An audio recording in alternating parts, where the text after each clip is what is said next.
Halos 100 truck ng basura ang nakuha mula sa mga kalsada sa Maynila sa loob lang ng isang araw. Yan ang pangakong susolusyonan ni incoming Manila Mayor Isko Moreno. Nasa frontline ng balitang yan, si Ian Suyu.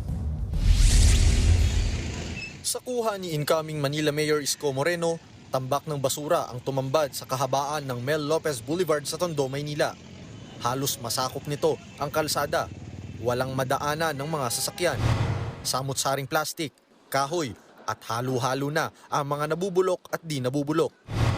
Pinuntahan din yan ng News 5. Bukod sa kahabaan ng Mel Lopez Boulevard, nagkalat din ng basura sa magkakahiwalay na lugar sa Maynila. Gaya na lang sa Kapulong at Dagupan Street. Ilang araw na ang problema ng mga residente dito sa Dagupan Street yung tambak ng basura sa kanilang lugar.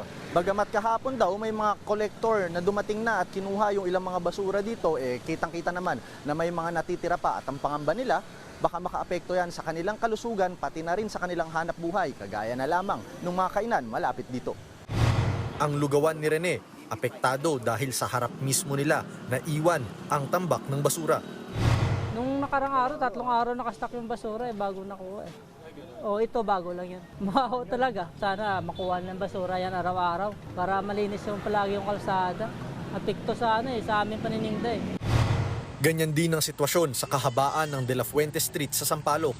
3 araw hanggang 1 linggo raw bago makolekta ang mga basura sa Maynila. Kaya hindi na nakapagtataka kung pati ang campaign posters noong nakaraang eleksyon ay kasama rin sa nagkalat dito. Bukod sa kalusugan, pangamba pa ng mga residente na baka matagalan pa bago ma-dispose ang mga basura lalo't tag-ulan na. Bahain pa naman ang Maynila. Nagsagawa naman ng paghahakot ng basura ang MMDA. Sinalumunan nila ang dapat sana'y tungkulin ng Manila LGU. Nagkaproblema raw kasi ang Maynila sa kontraktor ng basura. Sa isang araw, umabot sa 78 truck ng basura ang nahahakot. Giit ni Manila Mayor-elect Isko Moreno, ito agad ang bibigyang pansin niya sa unang araw ng kanyang pagbabalik.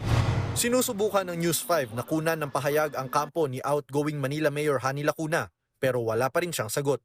Nagbabalita mula sa frontline, Ian Suyu, News 5. Mga kapatid, Cheryl Cosim po, huwag maging huli at maging una sa lahat sa balitaan. Para sa tuloy-tuloy na talakayan sa frontline, mag-follow at mag-subscribe sa social media pages ng News 5.